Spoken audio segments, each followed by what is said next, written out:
பாகம் 181. காலையில் எழுந்ததும் வைத்த கண் வாங்காமல் அவந்திகா அரவிந்தை சைட்டடித்துக் கொண்டிருக்க, தன்னை யாரோ பார்ப்பது போன்ற உள்ளுணர்வில் அரவிந்த் திரும்பி பார்த்தான். இருவரது விழிகளும் ஒருமுறை நேருக்கு நேர் சந்தித்துக் கொண்டன. இன்னமும் அவந்திகா தன்னையே கண்ணிமைக்காமல் பார்த்து கொண்டிருப்பதை கண்ட அரவிந்த் லேசாக புன்னகைத்தபடி, அவந்திகா, அப்படி என்ன தெரியுது என் ஃபேஸ்ல? இப்படி குறு குறுன்னு பாத்துட்டு இருக்க என்று கேட்டதும் தான் அவந்திகா சுய நினைவுக்கே வந்தாள். சட்டென அரவிந்த் இப்படி கேட்டதும் அவந்திகாவிற்கு என்ன சொல்வதென்றே தெரியவில்லை. சாக்லேட்டை திருடி தின்றுவிட்டு அம்மாவிடம் கையும் களவுமாக மாட்டிக்கொண்ட குழந்தை போல ஈ என்று சிரித்தவள், அது வந்து அரவிந்த் சார், நைட் உங்களுக்கு ரொம்ப காய்ச்சலா இருந்துச்சா? அதான் இப்போ சரியாயிச்சான்னு பார்த்தேன். அவள் உளறுவதை கேட்ட அரவிந்திற்கு சிரிப்பாக வந்தது. கஷ்டப்பட்டு கட்டுப்படுத்திக் கொண்டான். அவந்திகாவின் மனசாட்சியோ, அடியே அவந்திகா, காலையில எழுந்ததுமே இது தேவதானா என்று அவளை கழுவி ஊற்றிக் கொண்டிருந்தது. அதற்கு மேல் அங்கிருக்க முடியாதவள் வேகமாக பாத்ரூமிற்குள் ஓடி கதவை சாத்திக் கொண்டாள். அவந்திகா ரெஃப்ரெஷ் ஆகிவிட்டு வெளியே வரும் நேரம் சம்பத் காலை சாப்பாட்டுடன் அங்கு வந்து சேர்ந்தான். அவன் வருவதை கூட கவனிக்காமல் நேற்று இரவு நடந்ததையும் இப்போது அவந்திகா அவனை சைட்டடித்து மாட்டிக்கொண்டு அசடு வழிந்ததையும் நினைத்து தனக்குத்தானே சிரித்துக் கொண்டிருந்தான் அரவிந்த். என்ன சார், தனியா சிரிச்சிட்டு இருக்கீங்க? ஒரே நைட்ல உங்க ஃபீவர் எல்லாம் காணாம போய் ஃப்ரெஷ் ஆகிட்டீங்களே சார். எல்லாம் அவந்திகா மேடமோட பவர் தான் போல என்று அவன் உருட்டிக் கொண்டே செல்ல, அங்கே அரவிந்த் அவனை முறைத்துக் கொண்டிருந்தான். இதற்கு மேல் தான் ஏதாவது பேசினால் அரவிந்த் முறைத்தே கொன்று விடுவான் என்று சம்பத்திற்கு தெரியும். அதனால் அத்தோடு நிறுத்திக் கொண்டான். அதன் பிறகு மூவரும் ஒன்றாக அமர்ந்து சாப்பிட்டார்கள். சாப்பிட்டு முடித்ததும் அரவிந்தை டிஸ்சார்ஜ் செய்வதற்கான ஃபார்மாலிட்டிஸை பார்க்க சம்பத் சென்றுவிட, தன் போனில் மணி பார்த்த அவந்திகா ஆபீஸிற்கு வேக வேகமாக கிளம்பி சென்றாள். அவள் என்னதான் அடித்து பிடித்து ஓடி வந்தாலும் அவள் ஆபீஸில் நுழையும் போது கிட்டத்தட்ட மணி 9 எட்டியிருந்தது. அரை மணி நேரம் லேட்டாக வந்திருந்தாள். சப்பா கடவுளே, ஏண்டா இன்னைக்கு என்னை இப்படி சோதிக்கிற என்று நினைத்தவளாய் ஆபீஸிற்குள் செல்ல, ஆபீஸில் அனைவரும் பரபரப்பாக இருந்தார்கள். அவர்களை பார்த்ததுமே இன்று வசமாக ஏதோ நியூஸ் சிக்கி இருக்கிறது என்று அவந்திகாவிற்கு புரிந்தது. இவளை பார்த்ததும் தீக்ஷி ஓடி வந்து, அவந்திகா மேம் வந்துட்டீங்களா? இன்னைக்கு செம்மையான ஒரு நியூஸ் சிக்கி இருக்கு. இப்பெல்லாம் பொண்ணுங்க என்ன செஞ்சாலும் ட்ரெண்டிங்ல வந்துடுறாங்க. அதுவும் கேமிங் பத்தி சொல்லவா வேணும்? அதனாலதான் நினைக்கிறேன், இ ஸ்போர்ட்ஸ் லைவ் ஸ்ட்ரீமிங் டிபார்ட்மெண்ட்னு புதுசா ஒரு ஈவென்ட் லான்ச் பண்ணிருக்காங்க. ஆடியன்ஸோட ஓட்டிங் மூலமா டாப் 3 ஃபீமேல் லைவ் ஸ்ட்ரீமிங் ஹோஸ்ட செலக்ட் பண்ண போறாங்களாம். டாப் 3 மட்டும் இல்ல மேம், இருக்க எல்லா ஃபீமேல் ஆங்கர்ஸ்க்கும் ஓட்டிங் வச்சு ரேங்க் போட போறாங்களாம் என்று தீக்ஷி கண்கள் மின்ன சொல்லிக் கொண்டிருந்தாள். சாதாரணமாகவே அவந்திகா ஒரு ரிப்போர்ட்டர் என்பதால் எந்த ஒரு நிகழ்வையும் அவ்வளவு துல்லியமாக கவனிப்பாள். ஒரு சின்ன நியூஸ் கூட வைரல் ஆகலாம். அதுவும் இது கேமிங் ஈவென்ட். வெளி உலகிற்கு தெரியாமல் அவந்திகாவும் இதில் தொடர்பில் இருக்கிறாள். சொல்லவா வேண்டும், இந்நேரம் அவள் மூளை ராக்கெட் ஸ்பீடில் வேலை செய்ய வேண்டும். ஆனால் அவந்திகாவின் மூளையோ, தூங்கிட்டு இருக்க என்னை எவன்டா டிஸ்டர்ப் செய்யறது என்பது போல தீக்ஷி சொல்வதை பெரிதாக கண்டு கொள்ளவில்லை. அவளது எண்ணமெல்லாம் அரவிந்தை பற்றியதாகவே இருந்தது. மூச்சு வாங்க இவ்வளவு ஆர்வமாக இந்த நியூஸை அவந்திகாவிடம் சொல்லிக் கொண்டிருந்த தீக்ஷிக்கே அவந்திகாவின் முகத்தை பார்த்து சப்பென்று ஆனது. இருந்தாலும் அவள் தான் பேசுவதை நிறுத்தவில்லை. மேடம், ஒரு நாள் 2 நாள் இல்ல, இந்த ஈவென்ட் 1 வாரம் நடக்க போகுது. கடைசியா யார் அந்த டாப் 3 ஆங்கர்ஸ்னு அனௌன்ஸ் பண்ணுவாங்க. இந்த 1 வாரமும் நம்ம நெட்டிசன்ஸ்க்கு செம்ம கண்டென்ட் தான். பிக் பாஸ் ஓவியா ஆர்மி மாதிரி இந்த ஈவென்ட் முடியறதுக்குள்ள எத்தனை ஆர்மி வேணாலும் உருவாகலாம் என்று சொல்லிவிட்டு அவளே சிரித்துக் கொண்டாள். அவந்திகாவோ தீக்ஷிக்கு எந்த பதிலும் சொல்லாமல் தலையை மட்டும் ஆட்டிவிட்டு ஏதோ யோசனையோடே அவளது சீட்டிற்கு சென்றாள். அவளது சீட்டிற்கு போகும் போதே அவளது ஆபீஸில் மற்றவர்கள் பேசிக் கொண்டிருப்பது கேட்டது. இப்போதைக்கு Barbie Julie, angel Anusha, Amrita Rohan இவங்க 3 பேரும் தான் டாப் 3 பிளேஸ்ல இருக்காங்க. யாரு நம்பர் 1 வருவாங்கன்னு நினைக்கிறீங்க? இந்த பேச்சுவார்த்தையை கேட்ட அவந்திகா அம்ரிதா ரோஹன் என்ற பேரை கேட்டதும், என்னடி அவந்திகா, நீயும் டாப் 3 பொசிஷன்ல இருக்கியா என்று அவளது மனமே நம்ப முடியாமல் அவளிடம் கேட்டது. அட, இவன் வேற நம்மள டார்ச்சர் பண்றானே. ஹே மைண்ட் வாய்ஸ், கொஞ்ச நேரம் சும்மா கெட என்று அவளது மூளை அவளது மனதை ஒரு அதட்டு அதட்டியது. அதற்கு பிறகு அவந்திகா தனது காதுகளை கூர்மையாக்கிக் கொண்டு அவர்கள் என்ன பேசுகிறார்கள் என்று கவனித்தாள்.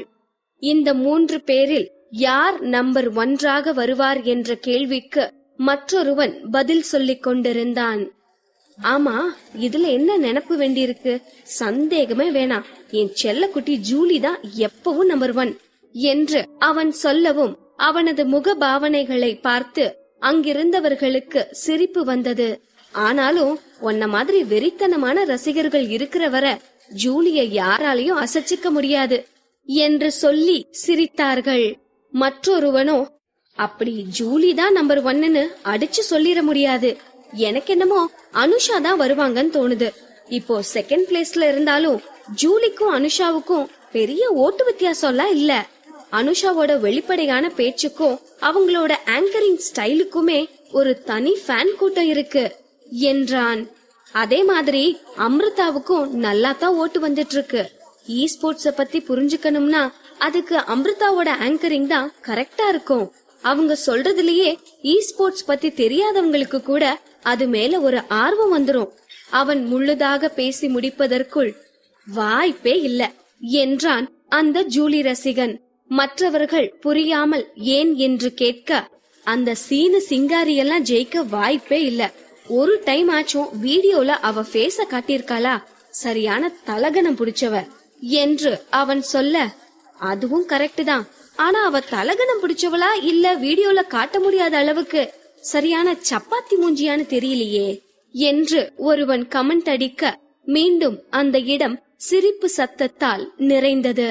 இவர்கள் பேசுவதையெல்லாம் கேட்ட அவந்திகா திகைத்து போனாள். அதற்கு மேல் அங்கு நிற்க முடியாதவள் அவளது சீட்டிற்கு சென்று வேகமாக தனது கம்ப்யூட்டரை திறந்து இந்த போட்டி தொடர்பான நியூஸ்களை தேடி பார்த்தாள். போட்டி நடைபெறுவதெல்லாம் உண்மைதான். ஆனால் தற்போது அவர்கள் பேசிக் கொண்டிருந்த ஓட்டு எண்ணிக்கை அபிஷியல் வெப்சைட்டில் வெளியிடப்படவில்லை. சாதாரணமான ஒரு வெப்சைட்டில் தான் வந்திருந்தது.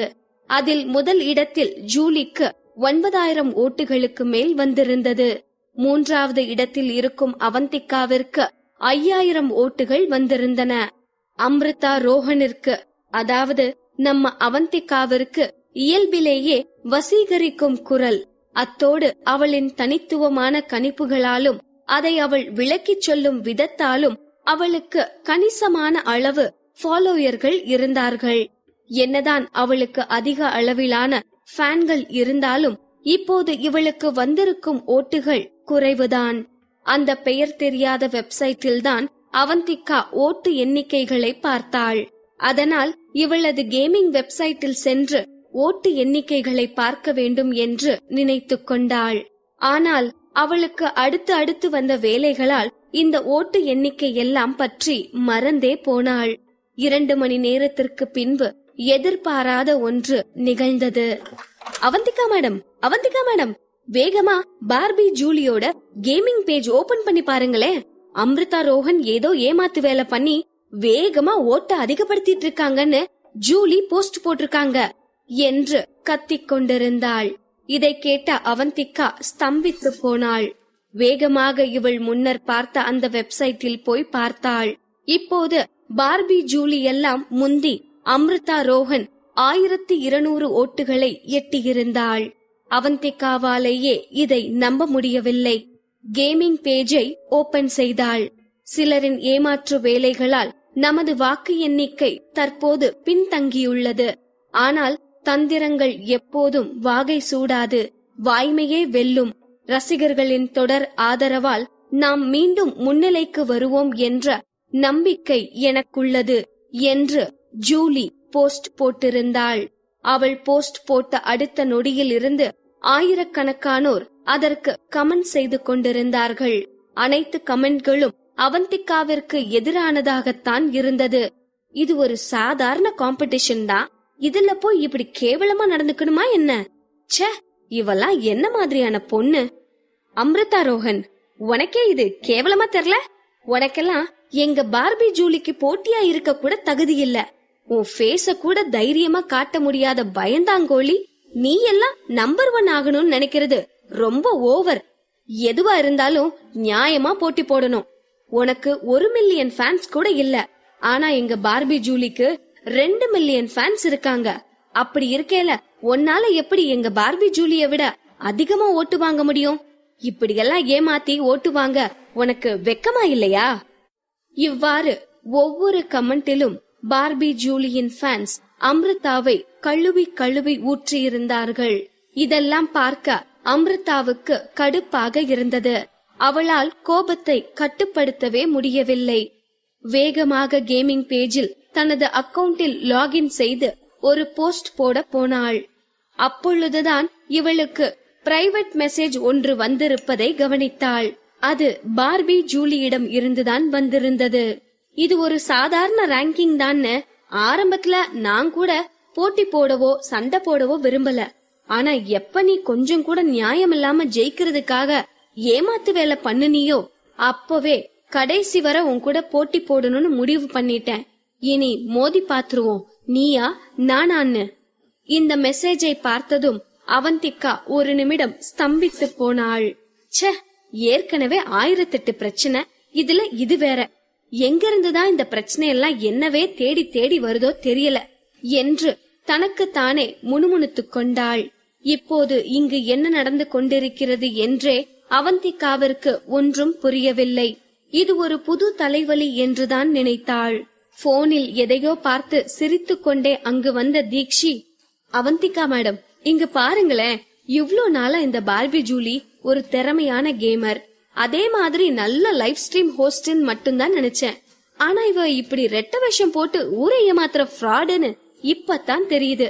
நான் அம்ரிதா ரோஹனோட ஓட்டு லெவலையும் பார்பி ஜூலியோட ஓட்டு லெவலையும் தெளிவா பார்த்தேன். அம்ரிதா ரோஹனுக்கு கொஞ்சம் கொஞ்சமா தான் ஓட்டு ஏறிட்டு இருக்கு. இதுல சந்தேகப்படுற மாதிரி எதுவும் இல்ல. ஆனா ஜூலிக்கு தான் ஓட்டு சடனா ஏறி இருக்கு. இத பார்த்தாதான் ஏதோ ஃப்ராடு வேலை பண்ணுன மாதிரி இருக்கு. அவ பண்ணுன ஃப்ராடு வேலைய யாரும் கண்டுபிடிக்க கூடாதுன்னு அவளே அம்ரிதாக்கு எதிரா இப்படி ஒரு போஸ்ட் போட்டு எல்லாரையும் ஏமாத்திட்டு இருக்கா. தீக்ஷி சொன்னதை கேட்டதும் அவந்திகா வாயடைத்து போனாள். என்ன நடந்து கொண்டிருக்கிறது என்று இப்போது அவளுக்கு புரிந்தது. மீண்டும் ஜூலி தனக்கு அனுப்பியிருந்த மெசேஜை பார்த்தவள் ஒரு நிமிடம் யோசித்துவிட்டு, திருடனுக்கு தன்னை சுத்தி இருக்க எல்லாரும் திருடனாத்தான் தெரிவான், நீ கிரியேட் பண்ணின டிராமால நல்லாவே நடிச்சிட்டு இருக்க என்று பதில் அனுப்பினாள். அவந்திகாவிற்கு எப்போதும் மற்றவர்கள் அவளை அவதூறாக பேசுவது பிடிக்காது. அது நேராக இருந்தாலும் சரி, இன்டர்நெட்டாக இருந்தாலும் சரி, யாரோ ஒருவர் தன்னை நியாயமற்ற முறையில் அவர்களின் நலனுக்காக பயன்படுத்திக் கொள்வதை அவள் அனுமதிக்கவே மாட்டாள். அவந்திகாவின் இந்த பதில் மெசேஜை ஜூலி எதிர்பார்த்திருக்க மாட்டாள். அவளுக்கு திருடனுக்கு தேள் கொட்டியது போல் இருக்கும் என்பது அவந்திகாவிற்கு தெரியும். தனது எதிரிக்கு தக்க பதிலடி கொடுத்த திருப்தியில் அவந்திகா போனை தூர போட்டுவிட்டு திருப்தியாக அடுத்தடுத்த வேலைகளை பார்க்க ஆரம்பித்தாள். இங்கு நியூஸ் ஏஜென்சியில் டீம் 1 ஒப்பிடும் போது அவந்திகாவின் இந்த டீம் 2 மிகவும் சிறியது. அனைத்து திறமையானவர்களும் டீம் 1 இருந்தார்கள். மாறாக டீம் 2 அவந்திகாவும் தீக்ஷியும் மட்டும்தான் இருந்தார்கள். அதனால் இவர்கள் கடுமையாக வேலை செய்ய வேண்டியிருந்தது. எவ்வளவுதான் கடுமையாக வேலை செய்தாலும் அவர்களுக்கு செய்ய வேண்டிய வேலைகள் இன்னும் அதிகமாக இருந்து கொண்டே இருந்தது. மூச்சுவிட முடியாத இந்த வேலைக்கு இடையில் நேரம் போனதே தெரியவில்லை. அவந்திகா கடிகாரத்தை பார்த்தாள். மாலை 6 மணி ஆகிவிட்டது. இதற்கு மேல் ஓவர் டைம் வேலை செய்ய வேண்டாம் என்று நினைத்தவள் நேராக வீட்டிற்கு கிளம்பினாள். இப்போது அவள் மனம் முழுவதும் அரவிந்தை பற்றிய எண்ணம்தான் ஓடிக்கொண்டிருந்தது. கூடவே அவளது தம்பி அகிலனின் நினைவும் வந்தது. அகிலன் வீட்டில் உள்ள வேலையாட்களிடம் அவ்வளவு இயல்பாக பழகுபவன் இல்லை. எப்போதும் ஒரு தயக்கத்தோடேதான் இருப்பான். அதனால் அவனுக்கு ஏதாவது சிரமம் ஏற்பட்டிருக்குமோ என்று நினைத்து வருந்தினாள். நாம் எங்கிருந்தாலும் எத்தனை வேலைகள் நம்மை புரட்டி போட்டாலும், சிந்திக்க முடியாமல் சிக்கல்கள் ஆக்கிரமித்திருந்தாலும், நம் உள்ளம் மட்டும் எப்போதும் நமக்கானவர்களை பற்றித்தான் நினைத்து கொண்டிருக்கும்.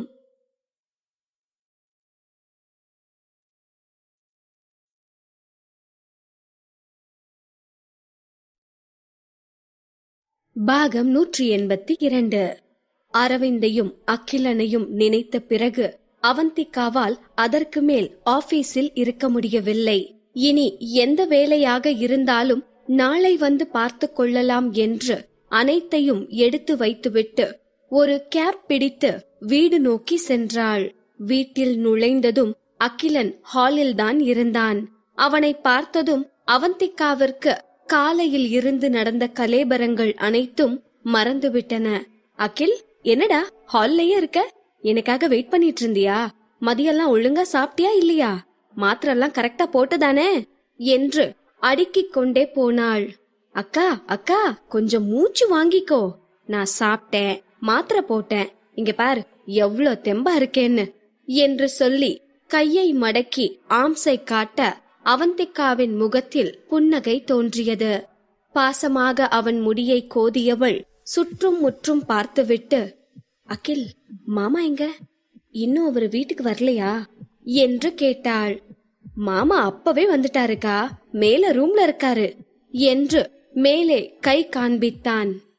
ஓகே அகில், நீ ரெஸ்ட் எடு, நான் அவரை பார்த்துட்டு வரேன் என்றவள் 2 படிகளாக வேக வேகமாக ஏறி மாடிக்கு சென்றாள். காலையில் 9 மணியிலிருந்து 6 மணி வரை ஆபீஸில் தான் இருந்தாள். இப்போது கூட வீட்டிற்கு வந்து கிட்டத்தட்ட 20 நிமிடங்களாக அகிலனிடம் பேசிக் கொண்டிருந்தாள். அப்போதெல்லாம் இருந்த பொறுமை இந்த படிக்கட்டில் ஏறுவதில் இல்லை. ஒவ்வொரு படியாக ஏறினால் தாமதமாகிவிடும் என்று தாவி தாவி ஏறிக்கொண்டிருப்பவளை பார்த்தால் அகிலனிற்கு சிரிப்புதான் வந்தது. அதே நேரம், கடவுளே, இவங்க எப்பவும் சந்தோஷமா இருக்கணும். 2 பேரும் ஒருத்தர ஒருத்தர் இவ்ளோ நேசிக்கிறாங்க. ஆனா 2 பேரும் ஒன்னா இருக்கையில சந்தோஷமா இருக்கிற மாதிரியே எனக்கு தோணல. அவங்களுக்குள்ள என்ன பிரச்சனை இருந்தாலும் நீதான் அத சரி பண்ணணும் என்று வேண்டிக் கொண்டான். இங்கே தாவி தாவி ஓடிச் சென்ற அவந்திகா ஒரு நொடி கூட வீணாக்காமல் போன வேகத்தில் மாஸ்டர் பெட்ரூம் கதவை திறந்து மூச்சு வாங்க நின்றாள். அங்கே அரவிந்தோ டிவியில் டியோட்ரண்ட் விளம்பரத்தில் போஸ்ட் கொடுப்பது போல் குளித்துவிட்டு டவலை மட்டும் அணிந்து கொண்டு நின்றிருந்தான். அத்தோடு அவன் தலையில் இருந்து சொட்டிய நீர் அவன் 6 பேக் உடம்பில் சறுக்கி விளையாடிக் கொண்டிருந்தது. அடியே அவந்திகா, காலையில தான் சைட் அடிச்சு அவன்கிட்ட பல்பு வாங்கின. இப்ப வாச்சும் கொஞ்சம் ஸ்டெடியா இரு. பாக்காத பாக்காத, அவனை பாக்காத என்று அவந்திகாவின் மூளை சைரன் ஒலி எழுப்பிக் கொண்டிருக்க, அவந்திகாவின் கண்களோ எதையும் கேட்காமல் அந்த ஆண் அழகனின் உடலில் ஊர்வலம் போய்க் கொண்டிருந்தது. வா, என்னமா இருக்கான் இவெல்லாம், எப்படித்தான் இப்படி ஃபிட்டா மெயின்டைன் பண்றானோ தெரியல என்று தன்னை அறியாமலேயே முணுமுணுத்தாள். அப்போது கூட அவள் சுய நினைவிற்கு வரவில்லை. சட்டென்று அவளுக்கு நேற்று ஹாஸ்பிட்டலில் அவள் அவனுக்கு குளிப்பாட்டி விட்டது நினைவிற்கு வந்தது. வெட்கத்தில் அவளது முகம் சிவந்து போனது. அவள் முகத்தை பார்த்தே அவள் என்ன நினைத்து கொண்டிருக்கிறாள் என்பது அரவிந்திற்கு புரிந்து, அதை நினைத்ததும் அவனுக்கு சட்டென காதுகள் சிவந்து விட்டது. இதுக்கு மேல தாங்காது என்று நினைத்தவன் லேசாக தொண்டையை செரும அந்த சத்தத்தில் அவந்திகா சுதாரித்து கொண்டாள். அட ஆண்டவா, இப்படி சொதப்பிட்டேனே, இப்போ இவன் வேற என்ன பண்ண போறானோ? சரி, சமாளிப்போம். அரவிந்த், அதுக்குள்ள குளிச்சிட்டீங்களா? அது வந்து நான் என்ன கேட்டானா, உங்களுக்கு தான் உடம்பு சரியில்லாம இருந்துச்சே, அதான் என்று உளறிக் கொண்டிருக்கும் போதுதான் அரவிந்தின் கையை பற்றியே அவளுக்கு ஞாபகம் வந்தது.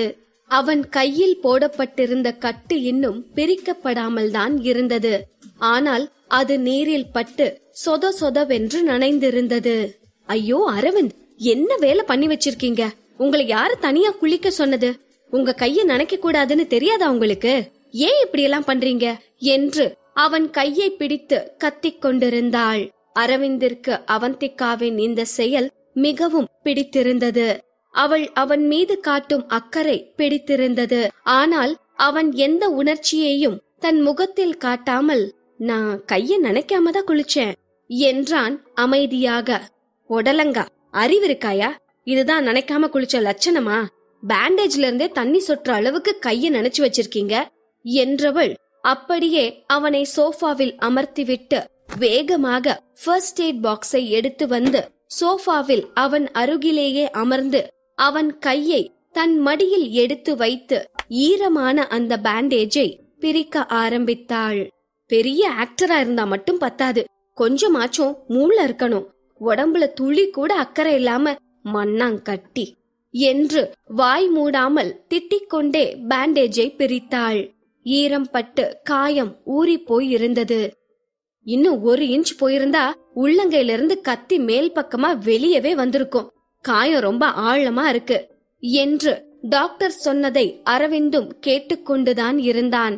அப்படி இருக்க காயம் பட்டு முள்ளுதாக 1 நாள் கூட ஆகாமல் இவன் எப்படி இப்படி கவனமில்லாமல் இருக்கிறான் என்று அவந்திகாவிற்கு கோபமாக வந்தது. காயத்தை சுத்தம் செய்து அதில் டிஞ்சர் வைக்க வலியில் லேசாக என்றான் அரவிந்த். அவ்வளவுதான். இத்தனை நேரமாக நான் எப்ப வரட்டும் என்று பெர்மிஷன் கேட்டு காத்திருந்த அவந்திகாவின் கண்ணீர் அவள் கன்னத்தில் வழிந்து அரவிந்தின் கைகளில் பட்டது. அரவிந்திற்கு உடல் முழுவதும் சிலிர்த்து போனது. இது ஒரு இமோஷனல் சீன் தான். ஆனால் என்ன செய்வது? நம்ம ஹீரோ அரவிந்திற்கு காதுகள் சிவந்து ஒரு ரொமான்டிக் சீனிற்கு ரெடியாகி கொண்டிருக்கிறான். அவந்திகா இதையெல்லாம் கண்டு கொள்ளாமல் கருமமே கண்ணாக காயத்திற்கு கட்டு போட்டு முடித்தாள். இவள் செய்வதை பார்த்து அரவிந்திற்கு அவன் கை மீதே பொசசிவ்னஸ் வந்துவிடும் போல. கட்டு போட்டதோடு விட்டாளா என்றால் அதுவும் இல்லை. பேண்டேஜ் போட்டு முடித்து ஏதோ பிறந்த குழந்தையை தூக்குவது போல் அவன் கையை தூக்கி காயம்பட்ட அவன் கையில் மென்மையாக முத்தமிட்டாள். முடிந்தது. ஏற்கனவே சூடேறி போயிருந்தவனை தன் கண்ட்ரோல் மொத்தத்தையும் இழக்கும்படி செய்துவிட்டாள். அரவிந்தின் சூடான மூச்சு காத்து அவந்திகாவின் கழுத்தில் பட்டதும் தான் அரவிந்த் என்று ஒருவன் அங்கு இருப்பதே அவள் நினைவுக்கு வந்தது. அடியே அவந்திகா, என்னடி பண்ணி வச்சிருக்க? இவ்ளோ நேரம் இவனை கொஞ்சம் நஞ்சமா பேசுன, வாயில வந்தபடி கழுவி ஊத்திருக்க. இந்நேரம் மூச்சிலேயே ருத்ர தாண்டவம் ஆடிட்டு இருப்பான். செத்தடி நீ என்று அவளது மனசாட்சி பீதியை கிளப்பிவிட, அரவிந்த் சார், நான் உங்களை திட்டெல்லாம் இல்ல, இதெல்லாம் சும்மா லுலாக்கி என்று சொல்லிக்கொண்டே திரும்பி அவன் முகத்தை பார்த்தவள் திகைத்து போனாள். அவன் முகத்தில் கோபத்தின் சாயல் துளி கூட இல்லை. அவன் அவந்திகாவை ரசித்து பார்த்து கொண்டிருந்தான். இதை பார்த்ததும் அவள் கன்னம் சிவந்தது. அப்போதுதான் தாங்கள் இருவரும் எவ்வளவு நெருக்கமாக உட்கார்ந்திருக்கிறோம் என்பதையே கவனித்தாள். கிட்டத்தட்ட அரவிந்தின் மடியில் அமர்ந்திருப்பதைப் போல் அவந்திகா அவனை ஒட்டி கொண்டு அமர்ந்திருந்தாள். இதை கண்டு மேலும் வெட்கப்பட்டவள் அவனை விட்டு விலகப் போக, ஏதோ சின்ன குழந்தை அடம் பிடிப்பதைப் போல் அரவிந்த் தன் முகத்தை அவந்திகாவின் தோளில் சாய்த்து கொண்டான். அவந்திகாவிற்கு வேகமாக மூச்சு வாங்க ஆரம்பித்தது. அவள் ஏதோ சொல்ல நினைத்தாள். ஆனால் வார்த்தைகள் வராமல் வாய் தந்தியடித்துக் கொண்டிருந்தது. ஒரு நொடி கண்களை மூடி தன்னை அசுவாசப்படுத்திக் கொண்டு எச்சில் விழுங்கி ஏதோ பேச வாயெடுத்தாள். ஆனால் அதற்குள்ளாக அரவிந்த் தன் கைகளால் அவந்திகாவின் இடுப்பை சுற்றி பிடித்து அப்படியே அவளை தூக்கி தன் மடியில் அமர வைத்தான். அடுத்த நொடி தன் முகத்தை அவந்திகாவின் முகத்திற்கு மிக அருகில் கொண்டு வந்து ஒருமுறை அவளை ஆழமாக பார்த்தான். ஏற்கனவே இவனது முரட்டுத்தனத்தை அவந்திகா பல முறை பார்த்துள்ளதால் இப்போது இவன் செய்வதெல்லாம் பார்த்து அவளுக்கு உள்ளுக்குள் உதறல் எடுத்தது. இனி நடக்கவிருக்கும் காட்சிகளை தன் மனதில் ஓடவிட்டு பார்த்தவள் வெட்கத்தினால் அல்லாமல் பயத்தினால் கண்களை இறுக்க மூடிக்கொண்டாள். இப்போது அரவிந்த் இன்னும் அவள் அருகில் நெருங்கியிருந்தான். இருவரது உதடுகளுக்கும் 1 சென்டிமீட்டர் அளவு இடைவெளிதான் இருக்கும். ஆனால் அதற்கு மேல் அவன் முன்னேறவில்லை. என்ன நடக்கிறது என்று தெரிந்து கொள்ள அவந்திகா கண்களை திறந்தாள். அரவிந்த் ஏதோ சிலை போல் அப்படியே இவளை பார்த்து கொண்டிருந்தான். இவள் கண்களை திறந்ததும் மெதுவாக அவளுக்கு மட்டுமே கேட்கும் குரலில், மேயாய், நான் உன்னை கிஸ் பண்ணவா என்று கேட்டான். அவந்திகாவிற்கு ஆச்சரியத்தில் கண்கள் விரிந்தது. என்ன நடக்கிறது இங்கு? இதெல்லாம் கனவா நினைவா என்று கிள்ளி பார்க்க வேண்டும் போல் தோன்றியது. இதற்கு முன்னர் எத்தனையோ முறை அவர்கள் ஒன்றாக இருந்திருக்கிறார்கள்தான். ஆனால் அப்போதெல்லாம் அரவிந்திற்கு அவந்திகா வேண்டுமென்றால் எடுத்துக்கொள்வான். ஏதோ ஒரு மிஷினை பயன்படுத்துவது போல்தான் இத்தனை நாளும் அவளை பயன்படுத்தியிருக்கிறான். இத்தனை நாட்களில் முதன்முறையாக இப்போதுதான் அவந்திகாவின் சம்மதத்தை அவன் கேட்கிறான். அவளை அவன் ஒரு மனுஷியாக மதிக்கிறான். அவள் சம்மதத்தை கேட்கிறான் என்பதே அவளுக்கு அவ்வளவு குதூகலமாக இருந்தது. உள்ளுக்குள் குதித்துக் கொண்டிருந்தாள். வெயிட் அவந்திகா, குதிச்சதெல்லாம் போதும். அவன் கேட்ட கேள்விக்கு என்ன பதில் சொல்றது? சரின்னு சொன்னா நம்மள ஈஸியா வலிக்கு கொண்டு வந்துடலாம் நினைச்சுப்பான். அதோட நான் இன்னும் கோபமா தானே இருக்கேன். என்னதான் இருந்தாலும் அவன் எனக்கு கருத்தட மாத்திரை கொடுத்தது எவ்வளவு பெரிய தப்பு. அவனை இவ்ளோ சீக்கிரம் மன்னிக்க கூடாது என்று அவளது ஒரு மனம் உறுதியாக சொல்ல, மற்றொரு மனமோ, அவந்திகா, அப்போ உனக்கு இப்போ கிஸ் வேணாமா? வேணான்னு சொல்லிட்டா அவன் அப்படியே விட்டுட்டு போயிட்டான்னா என்ன பண்றது என்று வாதிட்டது. இப்படி அவந்திகா தனது மனதிற்குள்ளேயே மாறி மாறி வாதம் செய்து கொண்டிருக்க, இன்னும் அவள் உதட்டிற்கு 1 சென்டிமீட்டர் இடைவெளியில் சிலை போல் இவளை பார்த்து கொண்டிருக்கும் அரவிந்த், சோ பதில் சொல்ல மாட்ட அப்படித்தானே? 3 எண்ணுவ, அதுவரை நீ எதுவும் சொல்லலனா நீ ஓகே சொன்னதா எடுத்துப்பேன் என்று சொன்னவன் 1 2 என்று என்ன அவன் 3 சொல்லும் நேரம் சரியாக அவந்திகாவின் போன் அடித்தது. இதுதான் சந்தர்ப்பம் என்று நினைத்த அவந்திகா தன் பலத்தையெல்லாம் திரட்டி அரவிந்தின் கைகளில் இருந்து நழுவி சென்று போனை எடுத்தாள். போன் பண்ணியது சம்பத்தான். அவந்திகா மேடம், நம்ம டீம்ல இருந்து டைகர் பாலா குவிட் பண்ண போறாராம் என்று பதற்றமான குரலில் சொன்னான். அடுத்த அரை மணி நேரத்தில் அந்த பெரிய பங்களாவில் உள்ள கம்ப்யூட்டர்கள் நிறைந்த அந்த கேம் ட்ரைனிங் சென்டரில் அவந்திகா இருந்தாள். அவள் உள்ளே செல்லும் போதே தனது சூட்கேஸோடு டைகர் பாலா அங்கு இவளுக்கு எதிரே வந்து கொண்டிருந்தான். அவந்திகா பதற்றமான குரலில், பாலா என்னாச்சு? டீமை விட்டு போற அளவுக்கு இப்ப என்ன நடந்துச்சு என்று கேட்கவும் பாலாவால் சட்டென்று பதில் சொல்ல முடியவில்லை. சில நொடிகள் மௌனமாக நின்று இருந்தவன், கிங்ஸ் ஃபைட்டிங் டீம் என்ன அவங்க டீமுக்கு வர சொல்லி இன்வைட் பண்ணிருக்காங்க என்று பதிலளித்தான். தற்போது சில நாட்களுக்கு முன்னதாக புதிதாக உருவாக்கப்பட்டதுதான் இந்த கிங்ஸ் ஃபைட்டிங் இ-ஸ்போர்ட்ஸ் டீம். ஆனால் அவந்திகாவின் டீம் அப்படி அல்ல. இந்த வருடம் நடக்க இருக்கும் நேஷனல் லெவல் இ-ஸ்போர்ட்ஸ் போட்டிக்காக நீண்ட நாட்களாகவே இவர்கள் தயாராகி வருகிறார்கள். அப்படி இருக்க திடீரென்று இத்தனை நாள் இங்கு பயிற்சி பெற்றவன், அதுவும் சிறப்பாக விளையாடக்கூடிய ஒருவன் மற்றொரு டீமிற்கு செல்கிறான் என்றால் எப்படி விட முடியும்? அதுவும் பாலா இப்படி செய்வான் என்று அவந்திகா துளியும் நினைத்து பார்க்கவில்லை. அவன் சொன்னதை கேட்டு ஸ்தம்பித்து போய் நின்றவள், அவங்க உனக்கு நல்ல ஆஃபர்ஸ் எதுவும் கொடுத்தாங்களா? ஒன்னும் பிரச்சனை இல்ல, நம்ம டீம்ல அதை விட பல மடங்கு உனக்கு சலுகை தரோம். அவந்திகாவை இடைமறித்த பாலா, உங்களை விட வேற எந்த டீம் இவ்ளோ நல்ல ஆஃபர்ஸ் கொடுக்க போறாங்க? இந்தியா ஃபுல்லா தேடினா கூட பிளேயர்ஸ்க்கு இவ்ளோ நல்ல சலுகைகள் தர டீம் வேற எதுவும் இருக்க முடியாது. காசு பணத்துக்காக எல்லாம் நான் டீம் விட்டு போகல. எனக்கே கஷ்டமா தான் இருக்கு. ஆனா என்ன மன்னிச்சிருங்க, நான் கண்டிப்பா அந்த டீமுக்கு போகணும். பாலா சொல்வதை கேட்ட அவந்திகாவிற்கு ஒன்றும் புரியவில்லை. பொறுமையாக மூச்சை இழுத்து விட்டவள், அப்ப இந்த டீமை விட்டு ஏன் போகணும்னு சொல்ற? என்ன காரணம்? அதுவரை தலை குனிந்து கொண்டு நின்றிருந்தவன் அவந்திகாவை நிமிர்ந்து பார்த்து, ஏன்னா அந்த டீமோட ட்ரைனர் பார்பி ஜூலி என்றான். என்னது, பார்பி ஜூலி ட்ரைனரா? சரி, பார்பி ஜூலியே ட்ரைனரா இருக்கட்டுமே, அதனால என்ன? அவளை பார்த்து லேசாக புன்னகைத்த பாலா, ரொம்ப நாளைக்கு முன்ன ஒரு ஃபேமஸான ஃபீமேல் கேமர் இருந்தாங்களே, மாயமேகா, ஞாபகம் இருக்கா? அவங்க வேற யாரும் இல்ல, பார்பி ஜூலி தான். மாயமேகா. இந்த பேரை கேட்டதும் அவந்திகா ஸ்தம்பித்து போனாள். என்னது, மாயமேகாவா? அவள் மனம் உச்சக்கட்ட அதிர்ச்சியில் இருந்தது.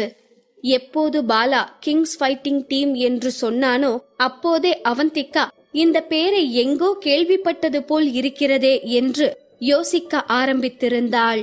இப்போது அவளுக்கு ஞாபகம் வந்திருந்தது. 8 வருடங்களுக்கு முன்னால் எந்த ப்ரொஃபஷனல் பிளேயர் இவர்களை மிக மோசமாக தோற்கடித்தானோ அவன் கிங்ஸ் ஃபைட்டிங் டீமை சேர்ந்தவன்தான். ஆக இப்போது புதிதாக உருவாக்கப்பட்டிருக்கும் இந்த கிங்ஸ் ஃபைட்டிங் டீம் அந்த பழைய டீமை மனதில் வைத்துத்தான் இந்த பேரை வைத்திருக்கிறார்கள் என்பதும் அவந்திகாவிற்கு புரிந்தது. இப்போதுதான் அவந்திகாவிற்கு இந்த நிலைமையின் தீவிரம் புரிந்தது. பார்பி ஜூலி ஸ்போர்ட்ஸ் ஆங்கராக இருப்பதால் அவளுக்கு 8 வருடங்களுக்கு முன் நடந்த அனைத்தும் தெரிந்திருக்கிறது. முக்கியமாக மாயமேகாவின் திறமையை பற்றியும் அவளுக்கு ஸ்போர்ட்ஸ் விளையாட்டாளர்களிடம் இருந்த செல்வாக்கை பற்றியும் தெரிந்திருக்கிறது. அதனால்தான் அந்த பெயரை பயன்படுத்தி இப்போது ஜூலி தனது ஏமாற்று வேலையை ஆரம்பித்திருக்கிறாள். ஏற்கனவே இன்று காலை நடந்த சம்பவங்களால் இந்த ஜூலி எப்பேற்பட்ட மோசக்காரி என்பதை அவந்திகா தெரிந்து கொண்டாள். இப்போது அதைவிட பெரிய ஏமாற்று வேலையில் இறங்கி இருக்கிறாள். ஜூலியின் ஏமாற்று வேலைகளால் அவந்திகா பாதிக்கப்படுவாளா? யார் இந்த மாயமேகா? அவளுக்கும் அவந்திகாவிற்கும் என்ன தொடர்பு? அவள் பெயரை கேட்டதும் அவந்திகா ஏன் ஸ்தம்பித்து போனாள்? பாகம் 183.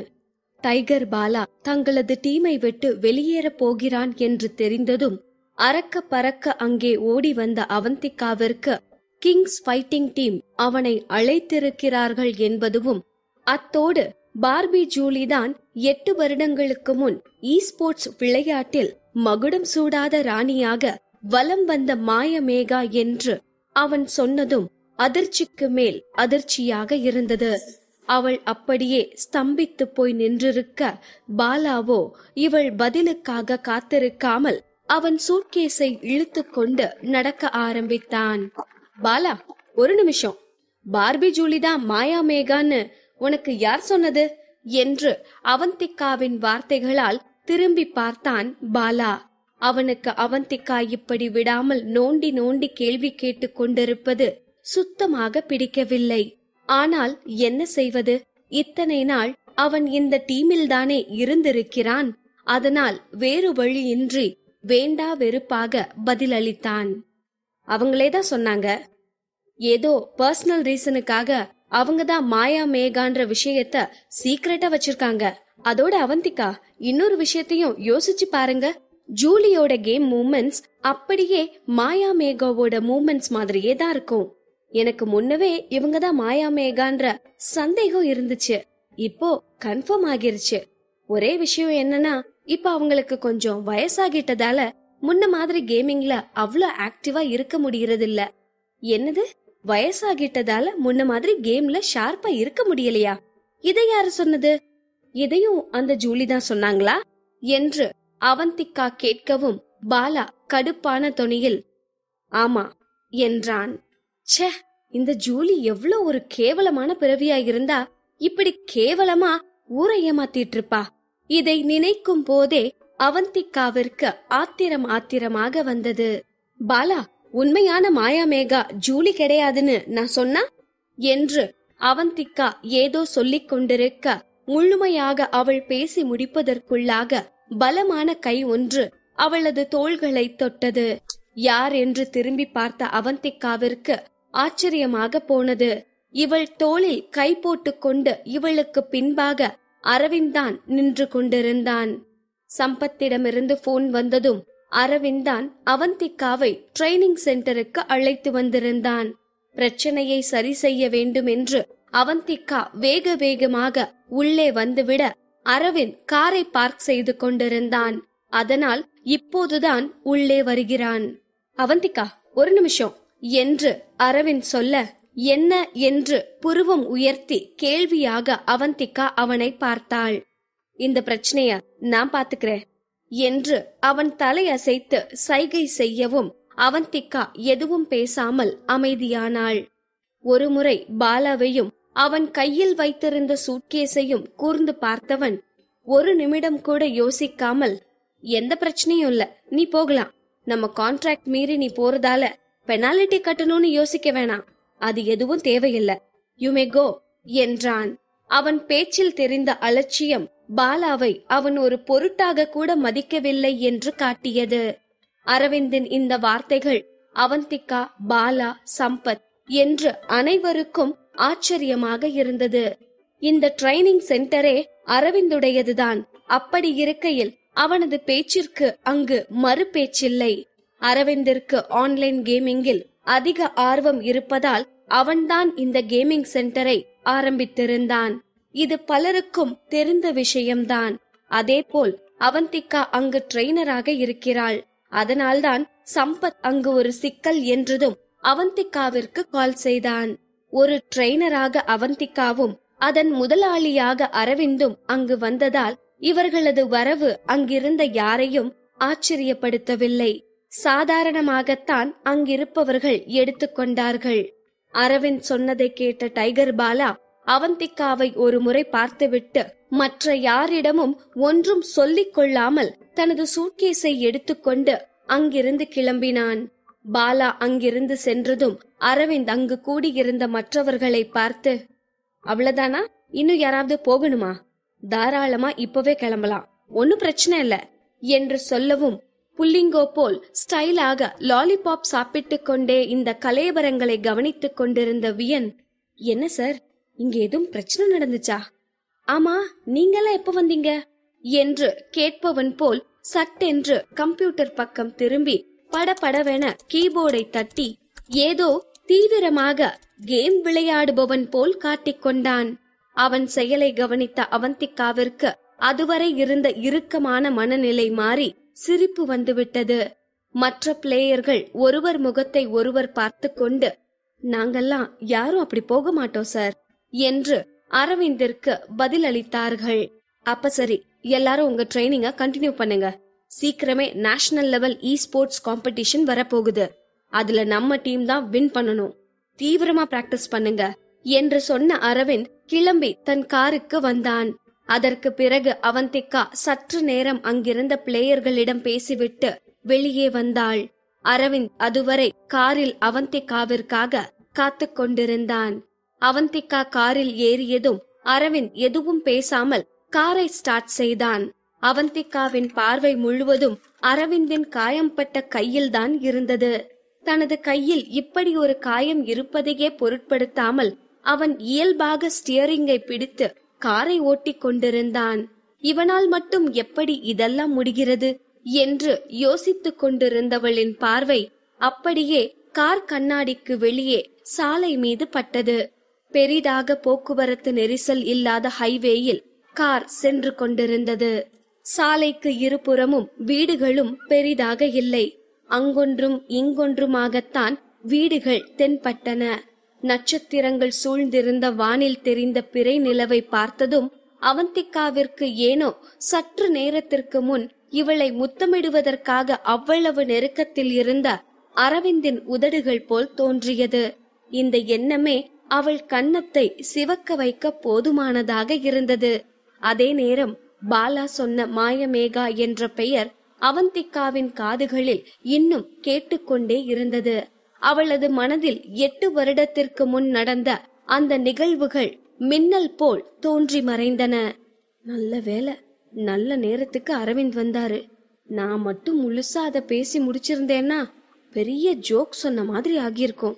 அப்படியே பாலா கிட்ட நான் தான் மாயமேகான்னு சொன்னாலும் அத நிரூபிக்கிற மாதிரி என்கிட்ட என்ன ப்ரூஃப் இருக்கு என்று நினைத்தவளின் உதடுகள் வலி நிறைந்த புன்னகையை உதிர்த்தது. அரவிந்த் அவந்திகாவின் ஒவ்வொரு சின்ன அசைவையும் கவனித்துக் கொண்டுதான் இருக்கிறான். இப்போது அவள் என்ன யோசித்துக் கொண்டிருப்பாள், அவளது மனநிலை எப்படி இருக்கும் என்பது அவனுக்கு நன்றாகவே தெரியும். மாயமேகான்னு வெறும் பேர் சொன்னதுக்காக டீமை விட்டு போற இவன மாதிரி முட்டாளெல்லாம் நம்ம டீமுக்கு தேவையில்லை என்று மௌனத்தை கலைத்து பேசினான் அரவிந்த். அதுவரை சாலையை வெறித்து பார்த்து நினைவுகளில் மூழ்கி இருந்தவள் அரவிந்தின் இந்த வார்த்தைகளால் சுய நினைவிற்கு வந்து அவனை திரும்பி பார்த்தாள்.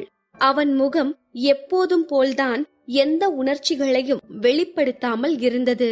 என்னாச்சு, இவன் ஏன் திடீர்னு இப்படி சொல்றான்? ஒருவேளை நான் சோகமா இருக்கேன்னு நினைச்சு என்ன சமாதானப்படுத்துறானா என்று நினைத்த போதே அவளுக்கு அவ்வளவு குதூகலமாக இருந்தது.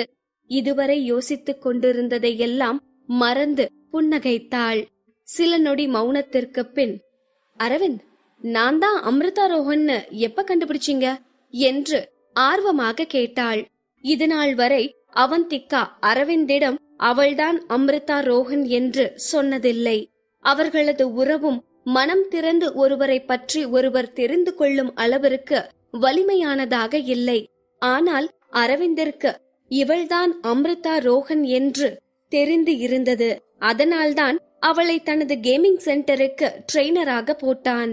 அரவிந்த் தனது கேமிங் சென்டரில் அவந்திகாவை ட்ரெய்னராக போட்ட போதே இதை பற்றி அவனிடம் கேட்க வேண்டும் என்று அவந்திகா நினைத்தாள். ஆனால் அதற்குள்ளாக கருத்தடை மாத்திரையால் இவர்களுக்குள் பெரிய சண்டையே வந்துவிட்டது. அதற்கு பிறகாக இன்றுதான் இதை பற்றி பேசக்கூடிய சந்தர்ப்பம் அவளுக்கு அமைந்திருக்கிறது. அரவிந்திடம் கேள்வி கேட்டுவிட்டு ஏதோ குழந்தை போல் அவன் பதிலுக்காக அவள் ஆர்வமாக காத்திருக்க, அவனோ அவளை கூர்ந்து பார்த்துவிட்டு 2 நிமிட மௌனத்திற்கு பின், கொஞ்ச நாளைக்கு முன்ன என்று மட்டும் சொன்னான். என்னது, கொஞ்ச நாளைக்கு முன்னவா?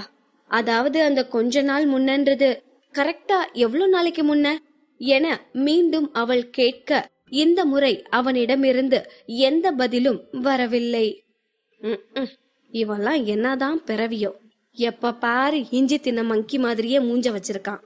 இதுல அப்பத்திக்கு அப்ப பேய் பிடிச்சுக்கும் போல இவனுக்கு. நான் பாட்டுக்கு கம்முன்னு தானே வந்தேன், இவனா தானே பேசினான்.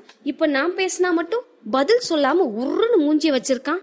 குரங்கு குரங்கு என்று முணுமுணுத்தாள். இவள் செய்கையை எல்லாம் அரவிந்த் பார்த்து கொண்டுதான் இருந்தான். என்னதான் வாய்க்குள்ளேயே திட்டினாலும் அவள் திட்டுவது இவனுக்கு கேட்கத்தான் செய்தது. ஆனால் எதுவும் சொல்லாமல் தனக்குள்ளேயே அவள் செய்யும் குழந்தைத்தனங்களை ரசித்து சிரித்து கொண்டான். சிறிது நேரம் ஏதோ தீவிரமாக யோசிப்பவள் போல் முகத்தை வைத்திருந்தவள் திடீரென்று, அரவிந்த், கண்டுபிடிச்சிட்டேன். அப்போ நான் தான் அமிர்தா ரோஹன்னு தெரிஞ்சதாலதான் உங்க குழந்தைக்கு நான் அம்மாவா இருக்கணும்னு சூஸ் பண்ணீங்களா? அவந்திகா பல முறை தனக்குத்தானே இந்த கேள்வியை கேட்டுக்கொள்வாள். அரவிந்த் கல்யாணம் பண்ணிக்கணும்னா எத்தனையோ பேர் கியூல வந்து நிப்பாங்க. அது அக்ரிமெண்ட் கல்யாணமாவே இருந்தாலும் எத்தனையோ நடிகைகளை கூட நீ நான் போட்டி போட்டுட்டு வருவாங்க. அப்படி இருக்கையில இவன் எப்படி நம்மள செலக்ட் பண்ணுனா? இத்தனைக்கும் இவனுக்கு இந்த நியூஸ்காரங்களை கண்டாவே பிடிக்காது. என்ன காரணமா இருக்கும் என்று மண்டை உடைய யோசித்திருக்கிறாள். ஆனால் அதற்கான பதில் மட்டும் அவளுக்கு கிடைக்கவே இல்லை. இப்போது தான் அமிர்தா ரோஹன் என்பதால்தான் தன்னை தேர்ந்தெடுத்திருக்கிறான் என அவளுக்கு சந்தேகமில்லாமல் தோன்றியது. இது தோன்றியதும் சட்டென அவன் முகத்தை ஆர்வமாக பார்த்து கண்கள் மின்ன, அரவிந்த், அப்போ நீங்க என் ஃபேனா என்று கேட்டாள். இதுவரை எதுவும் பேசாமல் அமைதியாக வந்தவன் இப்போது திரும்பி அவளை ஒரு பார்வை பார்த்து, அப்படியெல்லாம் ஒன்னும் இல்ல என்று பதிலளித்தான். இந்த பதிலை கேட்டதும் அவளுக்கு சப்பென்று ஆனது. இவனுக்கெல்லாம் சுட்டு போட்டாலும் லவ் வராது. ஒரு பொண்ணு கிட்ட ரொமான்டிக்கா எப்படி பேசணும்னு கூட தெரிய மாட்டேங்குது. இந்த லட்சணத்துல இவனுக்கு ஒரு ஃபர்ஸ்ட் லவ் வேற. இவனை எல்லாம் எவன் லவ் பண்ணானே தெரியல, குரங்கு என்று மனதுக்குள் அவனை துவைத்தெடுத்தாள்.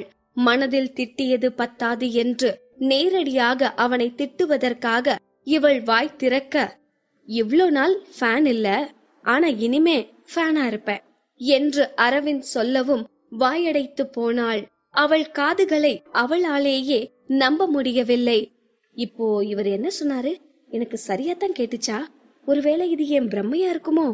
இல்ல இல்ல, இது பிரம்மை இல்ல, உண்மைதான் என்று அவள் மனதிற்குள்ளேயே கேள்வி கேட்டு அதற்கு அவளே பதில் சொல்லிக் கொண்டாள். இப்போதே அவளுக்கு காரை விட்டு இறங்கி குதிக்க வேண்டும் என தோன்றியது. ஒரே நேரத்தில் 10-15 குலாப் ஜாமுன் சாப்பிட்டது போல் இருந்தது. அவளது கண்களில் நட்சத்திரங்கள் மின்னிக் கொண்டிருந்தன. ஏதாவது பேசலாம் என்றால் சந்தோஷத்தில் வார்த்தைகள் வர மறுத்தன. ஓயாமல் பேசிக் கொண்டிருப்பவள் இப்போது ஒரு வார்த்தை கூட பேச முடியாமல் போனாள். சந்தோஷத்தில் வாயடைத்து போனது என்று பிறர் சொல்லியும் புத்தகங்களில் படித்தும் கேள்விப்பட்டிருக்கிறாள். இப்போதுதான் முதலில் உணர்கிறாள். அவன் தன்னுடைய ஃபேன் என்று சொன்னதை நினைத்து நினைத்து அவளது முகம் வெட்கத்தில் சிவப்பு ரோஜாவாக சிவந்தது.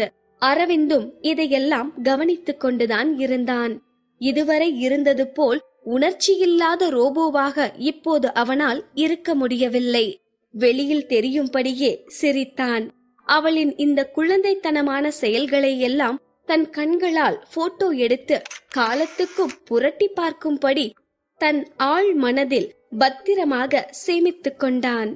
இப்போதே அவளை இறுக்கி அணைத்து சிவந்திருந்த அவள் கன்னம் முழுவதும் முத்தமிட வேண்டும் போல் தோன்றியது. அரவிந்த், மூச்சு முட்டுது, போதும் என்று அவள் சொல்லும் வரை அவளை முத்தமிட வேண்டும் என்று நினைத்துக் கொண்டான். நினைக்கும் போதே அவன் காதுகள் சிவந்தது. அரவிந்த், கண்ட்ரோல், வீட்டுக்கு போனதும் எல்லாம் பார்த்துப்போம் என்று தன் மனதிற்குள்ளேயே சொல்லிக் கொண்டான். அடுத்த சில நிமிடங்களில் வீட்டிற்கு வந்து சேர்ந்தார்கள். இவர்கள் வீட்டிற்கு வந்தபோது கிட்டத்தட்ட 10 மணி ஆகியிருந்தது. அதனால் அகிலன் சாப்பிட்டு முடித்து தூங்கியிருந்தான். வீட்டில் வேலை செய்பவர்களும் தூங்கியிருந்தார்கள்.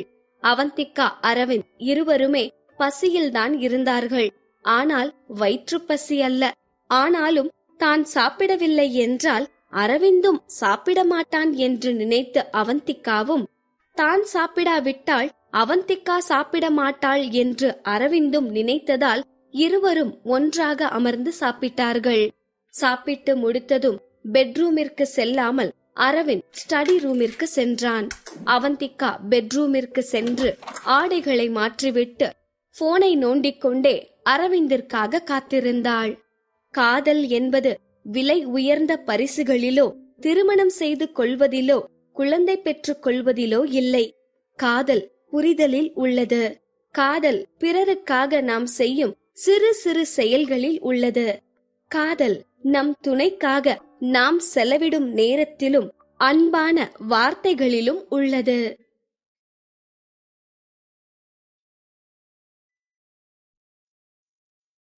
பாகம் 184. அரவிந்த் சாப்பிட்டு முடித்ததும் ஸ்டடி ரூமிற்கு சென்றுவிட அவந்திகா தன் மொபைலை பார்த்து கொண்டே அவனுக்காக காத்திருந்தாள். அவள் வீட்டிற்கு வந்ததிலிருந்து நடந்த நிகழ்வுகளால் காலையில் நடைபெற்ற அனைத்தையும் அவந்திகா மறந்தே போயிருந்தாள். இப்போது போனை ஆன் செய்து கேமிங் வெப்சைட்டிற்கு சென்றதும் தான் அவளுக்கு காலையில் பார்பி ஜூலிக்கும் அம்ரிதா ரோஹனான தனக்கும் நடைபெற்ற அந்த சூடான விவாதங்கள் நினைவிற்கு வந்தது. இப்போதும் இவர்களது விவாதம்தான் கேமிங் பேஜில் அனல் பறந்து கொண்டிருந்தது. சும்மாவே ஒரு போட்டி என்றால் ஒவ்வொரு அசைவும் ஆன்லைனில் ஹாட் நியூஸாக பேசப்படும். இப்போது இங்கே ஒரு சண்டை வேறு நடந்து கொண்டிருக்கிறது. கேட்கவா வேண்டும்? பார்பி ஜூலியின் போஸ்டுகள் ஒவ்வொன்றும் ட்ரெண்ட் ஆகிக் கொண்டிருந்தது. முன்பெல்லாம் தெருவோரங்களில் தண்ணீர் குழாய்கள் இருக்கும். நாள் தவறாமல் ஏதாவது 2 பெண்கள் அங்கு சண்டை போட்டுக் கொண்டிருப்பார்கள். இந்த சண்டையை பார்ப்பதே பலருக்கு என்டர்டெயின்மெண்டாக இருக்கும். இப்போது தெருவோர சண்டைகள் பெரும்பாலும் இல்லாததால் அதே போன்ற குழாயடி சண்டைகளை ஃபேஸ்புக், ட்விட்டர், யூடியூப் என்று இன்டர்நெட்டில் போட்டுக் கொண்டிருக்கிறார்கள். இங்கேயும் அப்படித்தான். ஜூலியின் ஃபேன்ஸ்களும் அம்ரிதா ரோஹனின் ஃபேன்ஸ்களும் மாறி மாறி அவர்களின் போஸ்ட்களிலும் கமெண்ட்களிலும் சண்டை போட்டுக் கொண்டிருக்கிறார்கள். இதுவரை அம்ரிதா ரோஹன் அதாவது அவந்திகா எந்த போஸ்டும் போடவில்லை. ஆனால் பார்பி ஜூலி பப்ளிசிட்டிக்காகவே எக்கச்சக்க போஸ்டுகளை போட்டுக் கொண்டிருந்தாள். அனைத்தும் அவந்திகாவை தாக்குவதாகவே இருந்தது. முக்கியமாக இன்று மதியம் பார்பி ஜூலியை திருடி என்று திட்டி அவந்திகா காட்டமாக ஒரு மெசேஜ் அனுப்பியிருந்தாளே, அதை ஸ்கிரீன்ஷாட் எடுத்து நேர்மையற்றவர்களும் கேவலமான எண்ணம் கொண்டவர்களும் தான் பிறரை தாக்கி பேசுவதன் மூலம் தனது தவறை மறைத்துக் கொள்ள பார்ப்பார்கள். நம்மிடம் நேர்மை இருக்கிறது, அதனால் தவறியும் நமது நட்புகள் எதிர்த்தரப்பினரைப் போல் கீழ்த்தரமான வார்த்தைகளை பயன்படுத்த வேண்டாம், அது நமக்குத்தான் அசிங்கம் என்று ஒரு போஸ்டை ஜூலி போட்டிருந்தாள். இதுதான் தற்போது அதீத ட்ரெண்ட் ஆகி கொண்டிருந்தது. யார் பக்கம் நியாயம் இருக்கிறது, யார் ஏமாற்றுகிறார்கள் என்பதையெல்லாம் துளி கூட ஆராயாமல் பார்பி ஜூலியின் கண்மூடித்தனமான ஃபேன்ஸ்கள் இந்த போஸ்டை ஷேர் செய்து பார்பி ஜூலி உயர்ந்த குணம் படைத்தவள் என்றும் அம்ரிதா ரோஹன் மோசமான பெண் என்றும் போஸ்ட் போட்டுக் கொண்டிருந்தார்கள். அம்ரிதா ரோஹனின் ஃபேன்ஸ்கள் ஒன்றும் சளைத்தவர்கள் இல்லை. இவர்களும் அவர்களுக்கு பதிலடி கொடுப்பது போல் ஏதாவது ஒரு போஸ்டை போட்டுக் கொண்டிருந்தார்கள். இதற்கெல்லாம் ஹைலைட்டாக we stand with Barbie Julie, we stand with Amrita Rohan என்று ஹேஷ்டாக் எல்லாம் போட்டு ட்ரெண்ட் ஆக்கி கொண்டிருந்தார்கள். இதையெல்லாம் பார்த்த அவந்திகாவிற்கு தலையே சுற்றுவது போல் இருந்தது.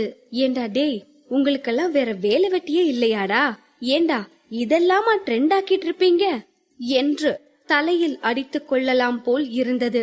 அதே நேரம் ஜூலி மேல் இவளுக்கு கோபமாக வந்தது. ஃபேமஸ் ஆகணும்ன்றதுக்காக என்னென்ன நாடகம்லாம் ஆடுறா, ஏதோ போனா போகுதுன்னு விட்டா எல்லை மீறி போயிட்டு இருக்கா, இனி இவளை சும்மா விடக்கூடாது என்று மனதில் நினைத்து கொண்டாள்.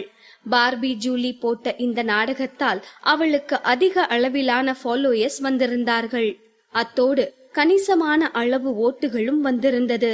இப்போது அம்ரிதா ரோஹன், பார்பி ஜூலி இருவரும் கிட்டத்தட்ட ஒரே ஓட்டு எண்ணிக்கையில் தான் இருந்தார்கள். ஆரம்பத்தில் அவந்திகா இதெல்லாம் ஒரு போட்டி என்றே நினைக்கவில்லை. பார்பி ஜூலி இவளுக்கு எதிரான போஸ்ட் போட்ட போது கூட ஒரு மெசேஜ் மட்டும் அனுப்பிவிட்டு அதை கண்டு கொள்ளாமல் தான் இருந்தாள். ஆனால் பார்பி ஜூலியோ தூங்கும் சிங்கத்தின் மீது ஏறி டப்பாங்குத்து ஆடும் எலி போல் செய்துவிட்டாள். இனி அவந்திகாவும் இதை விடுவதாக இல்லை. அவந்திகாவின் கேரக்டரையே அந்த ஜூலி கேள்விக்குறி ஆக்கியிருக்கிறாள். அவளை என்ன செய்யலாம் என்று அவந்திகா தீவிரமாக யோசித்த போது அவளது செல்போன் அலறியது. எடுத்து பார்த்தால் அழைத்திருந்தது அவளது கேமிங் பார்ட்னர் ஆதித்யாதான். ஹலோ அம்ரிதா, பார்பி ஜூலி எனக்கு கால் பண்ணிருந்தாங்க. உன்கிட்ட பேசணுமா, உன்னை மீட் பண்ணணுமா, என்ன சொல்லட்டும் என்றான். இதை கேட்டதும் அவளின் முகத்தில் குழப்பத்தின் ரேகை தெரிய ஆரம்பித்தது. அப்போதுதான் அவளுக்கு திடீரென்று ஒன்று ஞாபகம் வந்தது. ஒருமுறை ஆதித்யா இவளிடம் பேசிக் கொண்டிருக்கும் போது அவனுக்கு மாயமேகாவை தெரியும் என்று சொல்லிக் கொண்டிருந்தான். அப்போது அவன் ஏதோ விளையாடுகிறான் என்றுதான் அவந்திகா நினைத்திருந்தாள். ஆனால் இப்போதுதான் அவளுக்கு ஏதோ புரிவது போல் இருந்தது. அப்படின்னா இந்த ஆதித்யா கூட பார்பி ஜூலி தான் மாயமேகான்னு நம்பிட்டு இருக்கானா என்று நினைத்தவளுக்கு ஏனோ மனம் கனத்து போவது போல் இருந்தது.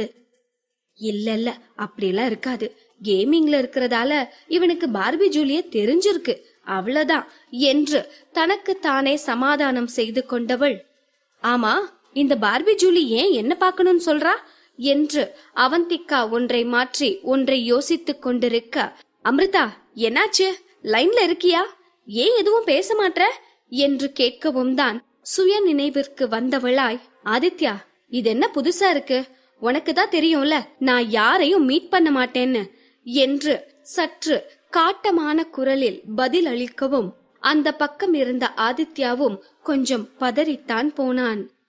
அம்ரிதா கூல் கூல், இப்போ என்ன ஆச்சுன்னு இவ்ளோ கோபப்படுற, எனக்கு புரியுதுதான், ஆனா இப்போ கேமிங் சர்க்கிள் ஃபுல்லா உங்க 2 பேர் சண்டைய பத்தி தான் பேசிட்டு இருக்காங்க. எனக்கு தெரியும் அமிர்தா, ஓ மேல எந்த தப்பும் இல்ல. ஜூலி தான் ஒரு சீன் கிரியேட் பண்ணிட்டு இருக்கா. அவ அப்படித்தான் தலகணம் பிடிச்சவ. அதுவும் அவளோட ஃபர்ஸ்ட் பிளேஸ நீ தட்டி பறிச்சிட்டியா, அதான் ஏமாற்றத்துல இப்படி எல்லாம் லூசுத்தனமா நடந்துகிட்டா. நீ ஒன்னும் இத பெருசா எடுத்துக்காத என்று ஆதித்யா சொல்லிக் கொண்டிருக்க, இங்கே ஒரு கேலி புன்னகையோடு இதை கேட்டுக்கொண்டிருந்த அவந்திகாவோ, என்னது அவளோட ஃபர்ஸ்ட் பிளேஸா? அதென்ன ஃபர்ஸ்ட் பிளேஸ் அவ பட்டா போட்டு அவ பேர்ல எழுதி வாங்கியிருக்காளா? இதுவரை கூட ஜூலிக்கு பதிலடி கொடுக்க வேண்டும் என்று மட்டும்தான் நினைத்திருந்தாள். இப்போது ஆதித்யா அவளுடைய ஃபர்ஸ்ட் பிளேஸ் என்று சொன்னதும், என்ன ஆனாலும் சரி அவந்திகா, இது சின்ன போட்டியோ பெரிய போட்டியோ நீதான் ஃபர்ஸ்ட் பிளேஸ் வரணும். எவ்வளவு திமிரு இருந்தா இந்த ஆதித்யா கூட அவளோட ஃபர்ஸ்ட் பிளேஸ்னு சொல்றான். இவன் என்ன ஏன் ஃப்ரெண்டா இல்ல அந்த ஜூலியோட ஃப்ரெண்டா? இருக்கட்டும், ஃபர்ஸ்ட் பிளேஸ் வர்றோம், இவனுக்கு நோஸ் கட் குடுக்குறோம் என்று அவந்திகா தனது மனதில் வெறித்தனமாக உறுதி எடுத்துக்கொண்டாள். அவந்திகா அவனை கடுமையாக திட்டிய பிறகுதான் தான் பேச்சுவாக்கில் தவறாக சொல்லிவிட்டதே ஆதித்யாவிற்கு புரிந்தது. அம்மா தாயே, மன்னிச்சிருமா, அதுக்குள்ள பராசக்தி அவதாரம் எடுக்காத. ஏதோ ஒரு ஃப்ளோல பேசிட்டேன். ஃபர்ஸ்ட் பிளேஸ் ஒன்னும் அவளோடதெல்லாம் இல்ல என்று சொல்லிவிட்டு ஒரு நொடி அமைதியாய் இருந்தவன் அவந்திகாவிடமிருந்து எந்த பதிலும் வராததால், அமிர்தா, நான் எதுக்கு சொன்னேன்னா, என்னதான் என்னோட ரோல் மாடல் மாயமேகாவா இருந்தாலும் கூட நீ என்னோட கேமிங் பார்ட்னர். அதனால என்ன ஆனாலும் சரி, என்னோட சப்போர்ட் உனக்கு தான். என்னால முடிஞ்ச வரை நான் உனக்கு ஹெல்ப் பண்ணுவேன். இந்த வார்த்தைகளை கேட்டபோது அவந்திகாவிற்கு உள்ளூர மகிழ்ச்சியாக இருந்தது. ஆதித்யா எப்போதும் இப்படிதான். என்னவாக வேண்டுமானாலும் இருக்கட்டும், அவன் அவந்திகாவிற்கு ஆதரவாகத்தான் இருப்பான். ஏதோ ஆதித்யா பேசிய வார்த்தைகளை கேட்டதும் இந்த பிரச்சனையை இத்தோடு விட்டுவிடலாம் என்று அவளுக்கு தோன்றியது. ஆனால் சட்டென்று அவளுக்கு அவளின் ஃபேன்ஸ்களிடமிருந்து வந்திருந்த மெசேஜ்கள் நினைவிற்கு வந்தது. இந்த அமிர்தா யாரு? அவள் எப்படி இருப்பாள்? இது அவளின் உண்மையான பெயர்தானா என்று ஒன்றுமே தெரியாமல் அவர்கள் இவள் மீது நம்பிக்கை வைத்திருக்கிறார்கள். ஜூலி அத்தனை போஸ்ட் போட்ட போதும் அதை எதையும் நம்பாமல் இவளை ஆதரிக்கிறார்கள். அவர்கள் ஓட்டு போட்டதோடு மட்டுமல்லாமல் தங்களது நண்பர்கள், குடும்பத்தினர் என்று அனைவரையும் ஓட்டு போட வைத்துள்ளார்கள். இப்படி எந்த ஒரு பிரதிபலனும் எதிர்பாராமல் இவளது ஃபேன்ஸ்கள் இவள் மீது வைத்திருக்கும் நம்பிக்கைக்காகவாவது இவள் இந்த போட்டியில் ஜெயிக்க வேண்டும் என்று தோன்றியது. இந்த போட்டியில் இவளுக்காக வெற்றி பெறாவிட்டாலும் இவளின் ரசிகர்களுக்காக இவள் வெற்றி பெற்றே ஆக வேண்டும். அதனால் பார்பி ஜூலியை சந்திப்பதற்கோ அவளிடம் பேசுவதற்கோ தனக்கு துளி கூட விருப்பமில்லை என்று ஆதித்யாவிடம் அழுத்தம் திருத்தமாக சொல்லிவிட்டாள். அவனும் அதற்கு மேல் அவந்திகாவிற்கு அழுத்தம் கொடுக்க விரும்பவில்லை. ஓகே அமிர்தா, ஒன்னும் பிரச்சனை இல்ல, நீ ஜூலிய மீட் பண்ண வேணாம். ஆல் தி பெஸ்ட், உன்னோட வெற்றியில ஏன் பங்கும் கண்டிப்பா இருக்கும் என்று சொல்லிவிட்டு போனை வைத்து விட்டான். அவன் போனை வைத்ததும் அவந்திகா ஆதித்யாவின் கேமிங் ப்ரொஃபைலிற்கு சென்று பார்த்தாள். ஓட் ஃபார் அம்ரிதா ரோஹன் என்று போஸ்ட் போட்டிருந்தான். அவன் போஸ்ட் போட்ட சிறிது நேரத்திலேயே அவனது நண்பர்கள், ரசிகர்கள் என்று கொஞ்சம் ஓட்டுகள் அவந்திகாவிற்கு கிடைத்தது. ஆதித்யாவின் ஆதரவால் அவந்திகா மீண்டும் ஜூலியை முந்தி முதலிடத்திற்கு வந்திருந்தாள். ஆனால் இருவருக்கும் இடையே மிக குறைவான ஓட்டு வித்தியாசம்தான் இருந்தது.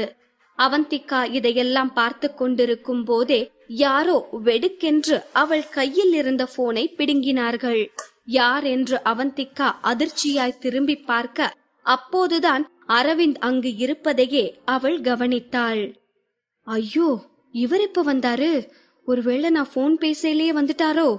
நான் பேசி முடிக்கட்டும்னு தான் இவ்வளவு நேரம் வெயிட் பண்ணிருப்பாரு போல என்று இவள் யோசித்துக் கொண்டிருக்கும் போதே போனை ஆஃப் செய்து பெட்டின் ஒரு மூலையில் போட்டவன் தனது 2 கைகளையும் அவந்திகாவிற்கு இருபுறமும் ஊன்றி அவளுக்கு மேலாக புஷ்அப் எடுப்பவன் போல் அவளுக்கு போஸ் கொடுத்து கொண்டிருந்தான். இந்த திடீர் செயலால் அவந்திகா கண்கள் விரிய இமைக்க மறந்தவளாய் அவனையே பிரமிப்பாக பார்த்து கொண்டிருந்தாள். இன்னும் அவன் கைகள் கூட அவந்திகாவின் மீது படவில்லை. ஆனால் அவனது அருகாமையே அவளை திக்குமுக்காட வைத்தது. இது முதல் முறை அல்லதான். எத்தனையோ முறை அவனை இவ்வளவு அருகாமையில் பார்த்திருக்கிறாள். ஏன், சில மணி நேரத்திற்கு முன்பு அவன் மடியில் அமர்ந்து அவன் பிடிக்குள் ஒரு பூனைக்குட்டி போல் இருந்தால்தான். ஆனாலும் ஏதோ முதல் முறையாக இப்போதுதான் அவனை இவ்வளவு அருகாமையில் பார்ப்பது போல் அவளது இதயம் பலமாக துடிக்க ஆரம்பித்தது. எவ்வளவு வேகமாக துடித்தது என்றால் அவள் இதயம் துடிக்கும் ஓசை அரவிந்திற்கே கேட்க ஆரம்பித்தது. அவ்வளவு வேகமாக துடித்தது. அவளது பதற்றத்தை பார்த்து ரசித்தவன் ஒரு மெல்லிய புன்னகையோடு கண்களில் ஆசை மின்ன, இப்போ கண்டினியூ பண்ணலாமா என்றான். அவந்திகாவிற்கு ஒன்றும் புரியவில்லை. இவன் என்ன நேரங்கட்ட நேரத்துல உளறிட்டு இருக்கான், என்னத்த கண்டினியூ பண்றது என்று யோசித்தவளுக்கு அப்போதுதான் புரிந்தது. அவள் வேகமாக ஏதோ பேச வாய் திறக்க அவளால் எதுவும் பேச முடியாமல் தன் இதழ்களால் அவளை சிறை செய்திருந்தான் அரவிந்த். ஏற்கனவே பெரிதாக இருந்த அவளது கண்கள் மேலும் பெரிதாக விரிந்தது. இதயம் படபடக்க மூச்சு முட்டி போனாள். அவனது சென்ட் வாசம் அவளது நாசிகளை நிறைத்தது. கருத்தடை மாத்திரையால் ஏற்பட்ட சண்டைக்கு பிறகு அவந்திகா முழுவதுமாகவே அரவிந்திடமிருந்து விலகித்தான் இருந்தாள். நீண்ட நாட்கள் கடந்து அவர்களது சண்டைக்கு பிறகான முதல் கூடல் இது என்பதால் அவந்திகாவிற்கு பதற்றத்தில் வியர்த்து போனது. என்னதான் அரவிந்தின் மீது அவந்திகாவிற்கு கோபம் இருந்தாலும் அவன் மீது அவள் கொண்டிருந்த காதல் குறையவே இல்லை. அதனால் அரவிந்தின் இந்த முத்தம் அவளின் உணர்ச்சிகளை தூண்டிவிட இப்போது தன் இரு கைகளாலும் அவன் தலைமுடியை பற்றியவள் அவனை இறுக்கி அணைத்து முத்தமிட ஆரம்பித்தாள். அந்த இரவு இவர்கள் இருவரையுமே மயக்கி தன் பிடிக்குள் கட்டி போட்டது. அவர்களின் முத்தத்தின் மூர்க்கம் கூடியது. உடல்களின் வேட்கையும் தீர்ந்தது. எப்போதும் போல் அவன் வலிமையால் அவளை கசக்கி போடாமல் மென்மையாய் அவளுக்கு விருந்து படைத்தான்.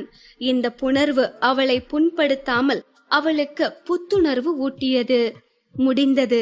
இதோ முகமெல்லாம் புன்னகையோடு ஏதோ முனகியபடியே அவன் அருகில் அவள் விட்டத்தை பார்த்து புன்னகைத்துக் கொண்டிருந்தாள். அரவிந்தோ அவளை ஆசை தீர பார்த்து ரசித்துக் கொண்டிருந்தான். தலைமுடி கலைந்து வியர்த்து பூத்து களைத்து போய் கிடந்தவள் அவனுக்கு அவ்வளவு அழகாக தெரிந்தாள். இதுவரை அவன் எத்தனையோ அழகிகளை பார்த்திருக்கிறான். ஆனால் அவந்திகாதான் அவனுக்கு பேரழகியாக தெரிகிறாள். ஆசை தீர அவளை பார்த்து முடித்தவன் களைத்து போய் அரை மயக்கத்தில் கிடந்தவளை அப்படியே ஒரு பூனைக்குட்டியை தூக்குவது போல் தூக்கி சென்று வெதுவெதுப்பான நீரில் குளிப்பாட்டி தூக்கி வந்தான். குளிக்கும் போது கூட அவள் ஏதோ போதையில் பெணாத்திக் கொண்டிருப்பவள் போல் கொளறி கொளறி ஏதேதோ ஒளறி கொட்டிக் கொண்டிருந்தாள். Aravind, my darling, you are so sweet. இவளது உளறலை கேட்டு அவன் சிரிக்கவும் ஏதோ டெட்டி பியரை கொஞ்சுவது போல் அவன் கன்னங்களை பிடித்து கிள்ள, அரவிந்த், நீ சிரிச்சா எவ்வளவு அழகா இருக்க தெரியுமாடா. அப்புறம் ஏன் எப்ப பாரு மூஞ்சிய இஞ்சி தின்ன மங்கி மாதிரியே வச்சிருக்க, குரங்கு என்று அவள் சொல்லவும் மீண்டும் அவன் முகம் சீரியஸ் மோடிற்கு மாறியது. எஸ் எஸ், இதுதான், இதேதான் அந்த இஞ்சி தின்ன மங்கி போஸ் என்று அவள் சொன்னதும் அரவிந்திற்கு சிரிப்பு வந்துவிட்டது. இப்படியாக சிரித்தும் முறைத்தும் அவளை குளிப்பாட்டி தூக்கி வந்து மெத்தையில் படுக்க வைத்தான். அவள் தலையணையில் பட்டதும் இன்ஸ்டன்டை விடவும் விரைவாக தூங்கி போனாள். அரவிந்தும் அவள் அருகிலேயே படுத்து அவளை இறுக அணைத்துக் கொண்டான். புரண்டு படுத்த அவந்திகா தாயை கட்டிக்கொண்டு தூங்கும் குழந்தை போல் மொத்தமாக அவன் மீது படுத்து அவனை கட்டிக்கொண்டு தூங்கினாள். மென்மையாக அவள் நெற்றியில் முத்தமிட்டவன், லவ் யூ டி, லவ் யூ சோ மச் என்று அவள் காதுகளில் கிசுகிசுத்தான். இதே அவள் விழித்திருக்கையில் அரவிந்த் இந்த வார்த்தையை சொல்லியிருந்தால் குதித்து கொண்டாடியிருப்பாள். இப்போது அசைவின்றி அழகாக தூங்கிக் கொண்டிருக்கிறாள். என்ன பெரிய வாழ்க்கை! எப்போதும் இந்த இதயம் தேடுவது எல்லாம் அன்பைத்தான். எந்த நிலையிலும் தன்னோடு தனக்கு மட்டுமே உரிமையான உறவுக்காகவும் நான் இருக்கிறேன் என்று கைகோர்க்கும் அந்த காதலுக்காகவும் தான் இந்த உலகம் ஏங்கி தவித்துக் கொண்டிருக்கிறது. காதலிப்பது ஒரு சுகம் என்றால் காதலிக்கப்படுகிறோம் என்பது போதை.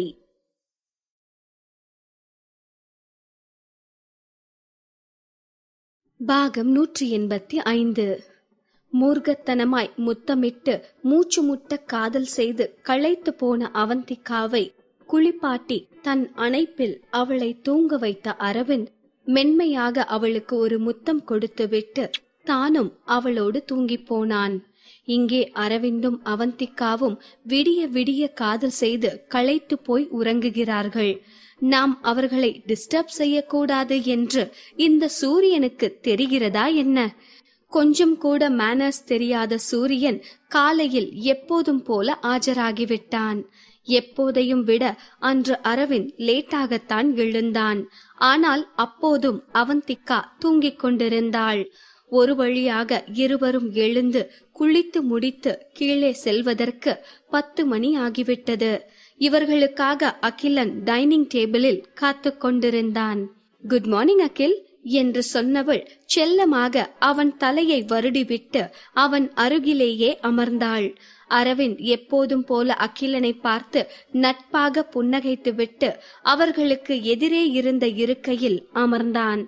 எப்போதும் போலத்தான் சாப்பிடும் போது அங்கு பெருத்த அமைதி நிலவியது. ஆனால் எப்போதும் போல அந்த அமைதியில் வெறுமை நிறைந்திருக்காமல் இப்போது அதில் காதல் நிரம்பியிருந்தது. ஒவ்வொரு முறை அவந்திகாவின் கண்கள் அரவிந்தின் கண்களை பார்க்கும்போது அவள் வெட்கத்தில் சிவந்தாள். அரவிந்தும் கூட ஒரு மென்மையான புன்னகையோடேயே சாப்பிட்டுக் கொண்டிருந்தான். இதையெல்லாம் கவனித்த அகிலனிற்கு அளவில்லாத மகிழ்ச்சி. கடவுளே, நான் இந்த வீட்டுக்கு வந்ததுல இருந்து இன்னைக்கு தான் என் அக்கா முகத்துல இவ்ளோ சந்தோஷத்தை பாக்குறேன். இனி என்னைக்கும் இவங்க இப்படியே சந்தோஷமா இருக்கணும் என்று தன் மனதிற்குள்ளேயே தான் வேண்டிய தெய்வங்களுக்கெல்லாம் நன்றி சொல்லிக் கொண்டான். சாப்பிட்டு முடித்ததும் தானே அவளை அவளது ஆபீஸில் விடுவதாக சொன்னான் அரவிந்த். என்னதான் அரவிந்த் தன்னை இயல்பாக காட்டிக்கொண்டாலும் அவனது மகிழ்ச்சி என்பது அவனது முகத்தில் தெளிவாக தெரிந்தது. ஹே அவந்தி, அங்க பாரேன், நீ மட்டும் வெக்கப்படல, அவனும் நைட்டு நடந்ததை நினைச்சு வெக்கப்படுறான். அதான் அவன் ஃபேஸ் செவந்து போயிருக்கு. எப்பயும் மிலிட்ரி மேன் மாதிரியே வெறப்பா சுத்துறவன் இன்னைக்கு எப்படி இருக்கான் பாரு என்று அவளது பயந்தாங்கோழி மனம் வெளிப்படையாக பேச பயந்து கொண்டு தனக்குள்ளேயே பேசிக்கொண்டது. என்றைக்கும் போலத்தான் இன்றைக்கும் அவனது பார்வை கூர்மையானதாகவும் ஆழமானதாகவும் இருந்தது. ஆனால் இது நாள் வரை அவன் மீதிருந்த பயம் இன்று இல்லாமல் இருப்பதை உணர்ந்தாள் அவந்திகா. அடுத்த சில நிமிடங்களில் அரவிந்தின் கார் அவந்திகாவின் ஆபீஸ் முன்பு நின்றது. யாராவது இருக்கிறார்களா என்று ஒரு முறை சுற்றும் முற்றும் பார்த்தவள் யாரும் இல்லை என்பதை உறுதிப்படுத்திக் கொண்டு இறங்கும் போது அவன் கன்னத்தில் பச்சென்று ஒரு முத்தம் கொடுத்துவிட்டு சட்டென்று காரில் இருந்து இறங்கிக் கொண்டாள். கார் கதவை மூடும் போது பார்த்தாள். அரவிந்த் இவளையே தான் பார்த்து கொண்டிருந்தான். அவனது காதுகள் சிவந்திருந்தன. இத்தனை நாட்களில் அரவிந்தை பற்றி அவந்திகா நன்றாகவே புரிந்து வைத்திருந்தாள். வெட்கத்தில் மட்டும்தான் அவனது காதுகள் இப்படி சிவக்கும். அதை பார்த்தவள் அமைதியாக தனக்குத்தானே சிரித்துக் கொண்டே ஆபீஸிற்குள் சென்றாள். அவள் நுழையும் போதே அவளை பார்த்த சாக்ஷி, என்ன மேடம், இன்னைக்கு செம்ம கியூட்டா இருக்கீங்க, மேக்கப் ஒரு 2-3 கோட்டிங் எக்ஸ்ட்ரா போட்டிருப்பீங்க போல என வம்பு கிழுக்க அவளை கொட்டுவது போல் பாவனை செய்துவிட்டு தன் இருக்கைக்கு சென்று அமர்ந்தாள். கம்ப்யூட்டரை ஆன் செய்துவிட்டு அது ஆன் ஆகும் வரை போனை பார்க்கலாம் என அவள் கேமிங் பேஜை ஓபன் செய்து பார்க்க அதை பார்த்தவுடன் கொஞ்சம் அதிர்ந்துதான் போனாள். நேற்று இரவு இருந்ததை விட இப்போது பார்பி ஜூலியின் ஓட்டு எண்ணிக்கை 2 மடங்காக உயர்ந்திருந்தது. இப்போது அவந்திகாவிற்கு 50,000 ஓட்டுகள் இருந்தது. ஆனால் பார்பி ஜூலியோ 1,00,000 ஓட்டுகளை தாண்டி போய்க் கொண்டிருந்தாள். இதற்கு என்ன காரணம் என்று அவந்திகா தேடி பார்க்க சில மில்லியன் ஃபாலோயர்களை கொண்டிருந்த செலிபிரிட்டி ஒருவர் பார்பி ஜூலிக்கு ஓட்டு போடுமாறு பார்பி ஜூலியின் லிங்கை தனது போஸ்டில் ஷேர் செய்திருந்தார். அதனால்தான் ஒரே இரவில் ஜூலிக்கு இத்தனை ஓட்டுகள் வந்து குவிந்திருக்கின்றன. மில்லியன் ஃபாலோயர்களை கொண்ட ஒரு செலிபிரிட்டி போஸ்ட் போட்ட பிறகு 50,000 ஓட்டுகள் கூட வராமல் இருந்திருந்தால்தான் ஆச்சரியம். ஆனால் இப்போது அவந்திகா ஏணி வைத்தால் கூட பார்பி ஜூலியை நெருங்க முடியாத அளவுக்கு ஓட்டு எண்ணிக்கையில் பின்தங்கியுள்ளாள். அவள் என்ன செய்யலாம் என்று யோசித்துக் கொண்டிருக்கும் போதே அவளது செல்போனில் மெசேஜ் நோட்டிபிகேஷன் வந்தது. பார்பி ஜூலி தான் பிரைவேட் சாட்டில் இவளுக்கு வாய்ஸ் மெசேஜ் அனுப்பியிருந்தாள். சாதாரண வாய்ஸில் அனுப்பினால் பின்னர் ஏதாவது விவகாரம் வந்துவிடும் என்று நினைத்து கொண்டவள் வாய்ஸ் சேஞ்சரில் தனது வாய்ஸை மாற்றி பேசி அனுப்பியிருந்தாள். அம்ரிதா, நான் நேத்தே இந்த பிரச்சனையை முடிக்கலாம்னு நினைச்சேன். ஆனா நீயும் அந்த ஆதித்யாவும் சேர்ந்து என்ன உதாசீனப்படுத்திட்டீங்க. இனிமே சமாதானங்கிற பேச்சுக்கே இடம் இல்ல. மோதி பாத்திர வேண்டியதுதான். அப்புறம் நீ என்ன நினைச்சிட்டு இருக்க? உனக்கு மட்டும்தான் பெரிய ஆளுங்க ஆதரவு இருக்குன்னு நினைச்சிட்டு இருக்கியா என்ன? அந்த ஆதித்யாலாம் ஒரு ஆளே கிடையாது. அவன் போஸ்ட் போட்டு உன்னை சப்போர்ட் பண்ணிட்டா நீ ஜெயிச்சிடலாம் நினைச்சிட்டு இருக்கியா? அப்புறம் இன்னொன்னு தெரிஞ்சுக்கோ, எனக்கு சினி ஃபீல்ட்ல நிறைய ஃப்ரெண்ட்ஸ் இருக்காங்க. நான் உதவின்னு ஒரு வார்த்தை கேட்டா போதும், அப்புறம் நீ எல்லாம் இருக்கிற இடம் தெரியாம நசுங்கி போயிருவ. பார்த்து நடந்துக்கோ. இந்த வாய்ஸ் மெசேஜை கேட்டதும் அவந்திகாவிற்கு கோபம் தலைக்கு ஏறியது. எவ்வளோ திமிரு இருந்தா இவ இந்த அளவுக்கு பேசுவா? இவள சும்மா விடக்கூடாது. நானும் போகட்டும்னு விட எல்லை மீறி போயிட்டு இருக்கா. உனக்கு மட்டும்தான் செலிபிரிட்டி ஃப்ரெண்ட்ஸ் இருப்பாங்களா என்ன என்று சத்தமாகவே அவளை திட்டிக் கொண்டிருந்தவள், இந்த பார்பி ஜூலிய ஒரே போஸ்ட்ல ஆஃப் பண்ணுனா யார்கிட்ட ஹெல்ப் கேட்கலாம் என்று நகத்தை கடித்துக் கொண்டே தீவிரமாக யோசித்துக் கொண்டிருந்தாள். இப்படி அவள் யோசனையில் மூழ்கி இருக்க பிங் பிங் என்று மீண்டும் அவளது போனில் மெசேஜ் வந்தது. அது என்ன என்று அவள் ஆர்வமாக பார்க்க கேமிங் வெப்சைட்டில் இருந்துதான் மெசேஜ் வந்திருக்கிறது என்று நோட்டிபிகேஷன் காட்டியது. அதை அவள் ஓபன் செய்து பார்ப்பதற்குள் அவள் போன் வைப்ரேட் ஆகி அப்படியே ஸ்விட்ச் ஆஃப் ஆகிவிட்டது. அப்போதுதான் நேற்று இரவு நடந்தவற்றால் அவள் போனை சார்ஜ் போட மறந்துவிட்டாள் என்பதே அவளது நினைவுக்கு வந்தது. நேற்று இரவு என்று யோசித்ததுமே அவளை அறியாமல் அவள் உதட்டில் சிரிப்பும் முகத்தில் வெட்கமும் வந்து அமர்ந்து கொண்டது. சிரித்துக் கொண்டே தன் போனை சார்ஜில் போட்டுவிட்டு வேலையில் மூழ்கினாள். 3 மணி நேரத்திற்கு பின் அவள் சார்ஜில் இருந்த தனது போனை ஆன் செய்த போது அங்கே கேமிங் பேஜே வெறித்தனமாக இருந்தது. அதில் தான் பார்த்ததை அவந்திகாவாலேயே நம்ப முடியவில்லை. அவளுக்கு ஆயிரக்கணக்கான மெசேஜ்கள் வந்து குவிந்திருந்தன. ஃபாலோயர்கள் எண்ணிக்கையை பார்த்தால் மில்லியனை தாண்டி இருந்தது. இதை எதையும் நம்ப முடியாமல் மீண்டும் பேஜை ரெஃப்ரெஷ் செய்து பார்த்தாள். நொடிக்கு நொடி ஃபாலோயர்களின் எண்ணிக்கையும் இவளுக்கு வரும் மெசேஜ்களின் எண்ணிக்கையும் தொடர்ந்து அதிகரித்துக் கொண்டே இருந்தது. ஓய் அவந்தி, நீ என்னடி ஆபீஸ் டைம்லயே தூங்கிட்டு இருக்கியா? தூக்கத்துலதான் இப்படி கனவெல்லாம் வரும். நிஜத்துல எப்படி இப்படியெல்லாம் நடக்கும் என்று அவள் மனதிற்குள்ளாகவே நினைத்தவள் தன் கையை கிள்ளி பார்த்தாள். ஐயம்மா, வலிக்குதே. அப்போ இதெல்லாம் நிஜம்தான். திடீர்னு எப்படி இதெல்லாம் நடக்குது? ஒருவேளை ஏதாவது மேஜிக்கா இருக்குமோ? ஏதாச்சும் சர்வர் எரரா இருக்கும். இல்ல உன் போனை வைரஸ் அட்டாக் பண்ணிருக்கோம். இல்லனா இதுவரை அரை மென்டலா இருந்த நீ இப்போ முழு மென்டலா மாறியிருப்ப என்று ஒரு நொடிக்குள் அவளது மூளை 1000 காரணங்களை சொல்லிவிட்டது. ஆனால் அவளது ஆர்வ கோளாறு மண்டை சொன்ன எந்த காரணமும் சரி கிடையாது. அவள் வெறுமெனே இந்த கமெண்ட்டுகளையும் ஃபாலோயர்களையும் பார்த்து கொண்டிருக்காமல் என்னதான் நடந்தது என்று அம்ரிதா ரோஹன் என்று தனது அக்கவுண்டில் லாகின் செய்து பார்த்தாள். அப்போதுதான் இந்த திடீர் ஃபாலோயர்களுக்கான காரணம் தெரிந்தது.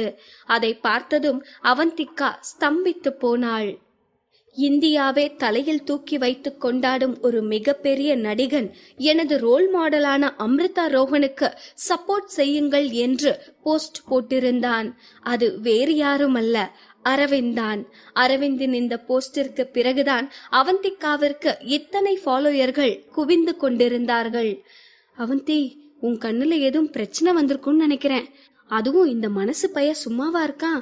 நைட் அந்த அரவிந்த் உன்கிட்ட நடந்துகிட்டது, அப்புறம் காலையில நீ செலிபிரிட்டி சப்போர்ட் வேணும்னு நினைச்சதுன்னு எல்லாத்தையும் மிங்கிள் பண்ணி இப்படி தப்பு தப்பா கிரியேட் பண்ணிட்டு இருக்கான் என்று அவளது மூளை பாயிண்ட் எடுத்து கொடுக்கவும் கண்களை நன்றாக கசக்கி விட்டு மீண்டும் பார்த்தாள்.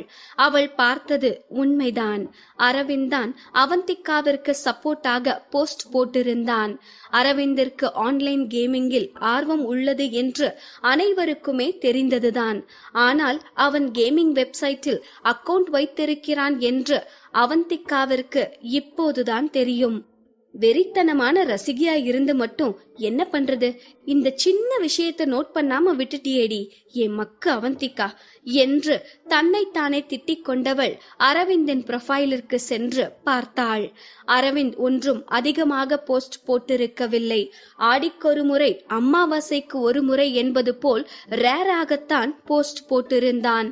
அதில் பெரும்பாலான போஸ்ட் அவன் பட ப்ரமோஷனுக்காகத்தான் இருந்தது.